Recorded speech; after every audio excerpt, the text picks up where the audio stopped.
filannoo bara kanaatinis ummanni keenya imaanaa guddaa paartii fi mootummaa keenyatti mootummaa paartii keenyaan hundaa'utti imaanaa guddaa kenne kana ergaa cimaa dabarsee jira.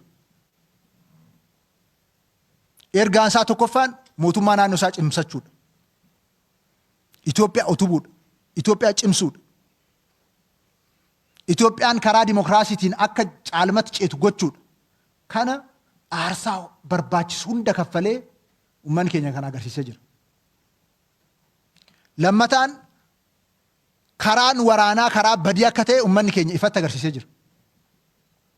Ammaan booda karaa waraanaatiin qaxxaamuraan aangoo qabachuun akka hin danda'amne sagalee isaatiin qofa hireen argachuun akka danda'amu ifatti agarsiisee jira. Karaa qaxxaamuraa hunda cufee jira ummanni keenya. Didee jira sana. Sadaffaa ammayyummaadhaaf karra saaqee jira ummanni keenya. Marii fi marabbaadhaaf.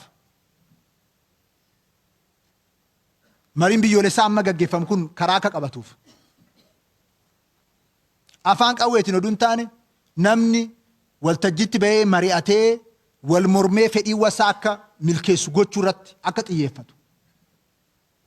Gochuudhaaf ifatti karra saaqee jira. Ummanni keenya Itoophiyaa diiguun gonkumaa akka hin danda'amne dirqama qabu agarsiisee jira. Dimokiraatessuudhaan ala diiguun akka hin danda'amne ifatti ummanni keenya filannoo kanaan mirkaneessee jira.